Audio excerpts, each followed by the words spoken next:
بسم اللہ الرحمن الرحیم۔ شروع اللہ کے نام سے جو بڑا مہربان اور نہایت رحم کرنے والا ہے۔ جب بھی رات کو بستر پر سوئیں 21 بار اللہ کا یہ نام پڑھیں، صبح اٹھتے ہی ہر خواہش پوری ہوگی۔ محمد صلی اللہ علیہ وآلہ وسلم نے فرمایا، محترم ناظرین، اللہ کا ذکر کرنے سے انسان کو کئی روحانی اور کئی دنیاوی فوائد ملتے ہیں۔ قرآن اور حدیث میں واضح طور پر ذکر کیے گئے ہیں۔ تسبیح یعنی اللہ کا ذکر ایک اہم عبادت ہے جو انسان کو اللہ کے قریب لے آتی ہے اور اس کے دل میں سکون، اطمینان اور روحانی سکون پیدا کرتی ہے۔ اللہ تعالیٰ قرآن پاک میں فرماتا ہے، سن لو، اللہ کے ذکر سے دلوں کو سکون ملتا ہے۔ تو تسبیح پڑھنا انسان کے دل کو سکون اور اطمینان دیتا ہے۔ جب انسان اللہ کے ذکر میں مشغول ہوتا ہے تو وہ دنیاوی پریشانیوں سے دور ہو کر اللہ کی طرف متوجہ ہوتا ہے، جس سے دل میں سکون آتا ہے۔ جو لوگ اللہ کا ذکر کرتے ہیں یعنی تسبیح پڑھتے ہیں تو اللہ ان کے گناہوں کو معاف کر دیتا ہے۔ اللہ تعالیٰ فرماتا ہے کہ میرا بندے، تو میرا ذکر کر، میں تیرا ذکر کروں گا۔ تسبیح پڑھنے سے اللہ سے مانگی گئی دعائیں قبول ہوتی ہیں۔ حضرت ابو ہریرہ رضی اللہ تعالی عنہ سے مروی ہے کہ جو شخص اللہ کا ذکر کرتا ہے یعنی تسبیح پڑھتا ہے تو اللہ اس کی دعائیں قبول کرتا ہے اور وہ اسے مشکلات سے نجات دیتا ہے۔ اللہ کے ذکر سے انسان کی دعائیں قبول ہوتی ہیں اور وہ اپنی مشکلات سے نکلنے میں کامیاب ہو جاتا ہے۔ تسبیح پڑھنے سے انسان کی زندگی میں برکت آتی ہے۔ جو شخص صبح شام اللہ کا ذکر کرتا ہے اس کی روزی میں برکت ہوتی ہے۔ تو تسبیح انسان کی روزمرہ زندگی میں برکت، کامیابی اور سکون لے آتی ہے۔ یہ عمل دنیا اور آخرت میں کامیابی کا سبب بنتا ہے۔ تو ناظرین، ان تسبیح پڑھنے سے اللہ کی مدد اور حفاظت بھی ملتی ہے۔ حضرت محمد مصطفیٰ صلی اللہ علیہ وآلہ وسلم نے فرمایا کہ جو شخص اللہ کے اس نام کی تسبیح یعنی اللہ تعالیٰ کا یہ مبارک نام جو آج کی ویڈیو میں آپ کو بتایا جائے گا، رات کو بستر پر سوتے وقت 21 بار پڑھے گا، صبح اٹھتے ہی اس کی ہر خواہش پوری ہوگی۔ اللہ اس کی ہر پریشانی میں مدد کرتے ہیں۔ اللہ کا ذکر انسان کو شیاطین کی شرارتوں سے محفوظ رکھتا ہے اور اللہ کی مدد کی ضمانت بھی فراہم کرتا ہے۔ محترم ناظرین، اگر آپ چاہتے ہیں کہ اللہ پاک آپ کو دونوں جہانوں میں عزت و کامرانی عطا فرمائے، کبھی کسی کی محتاجی نہ ہو، کبھی کسی کے سامنے ذلت اور رسوائی کا سامنا نہ کرنا پڑے، دشمنوں سے، حاسدوں سے ہمیشہ محفوظ رہے، تو آپ اللہ تعالیٰ کے اس بابرکت نام کو رات بستر پر سوتے وقت ضرور پڑھیں۔ اللہ کے اس نام کو پڑھنے والے کے حق میں اللہ تعالیٰ فیصلے فرما دیتا ہے۔ اس کے تمام مقاصد، اس کی خواہشات، اس کی مرادیں، اس کی تمنائیں پوری کی جاتی ہیں۔ اس کے ہر کام پہ اللہ تعالیٰ کن کا حکم فرما دیتا ہے اور اس کا ہر ناممکن کام ممکن کر دیا جاتا ہے۔ اس بابرکت نام سے انشاءاللہ دونوں جہانوں میں عزت و کامرانی آپ کا مقدر بن جائے گی، کامیابی آپ کے قدم چومے گی۔ انسان جب کسی اپنی زندگی کے مقصد کو سمجھنے کی کوشش کرتا ہے تو اسے اس حوالے سے مختلف قسم کے اعراض سننے کو ملتے ہیں۔ اللہ تبارک و تعالیٰ نے قرآن مجید میں اس حوالے سے بہت ہی واضح اور خوبصورت باتیں ارشاد فرمائی ہیں۔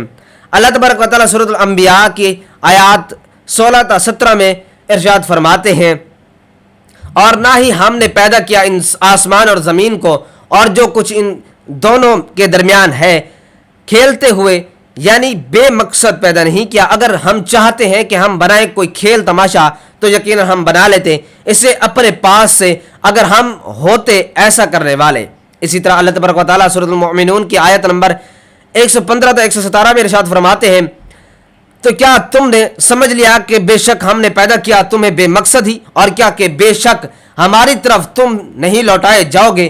بس بہت بلند ہے اللہ جو حقیقی بادشاہ ہے، نہیں ہے کوئی معبود مگر وہی رب ہے عزت والے عرش کا، اور جو پکارے اللہ کے ساتھ کسی دوسرے معبود کو، نہیں کوئی دلیل اس کے پاس، اس کی توبہ، بے شک اس کا حساب اس کے رب کے پاس ہے۔ بلا شبہ یہ حقیقت ہے کہ کافر لوگ کبھی فلاح نہیں پائیں گے۔ سورۃ الذاریات کی آیت نمبر 56 میں اللہ تبارک و تعالیٰ نے انسان اور جنوں کے تخلیق کے مقصد کو نہایت احسن انداز میں واضح فرما دیا۔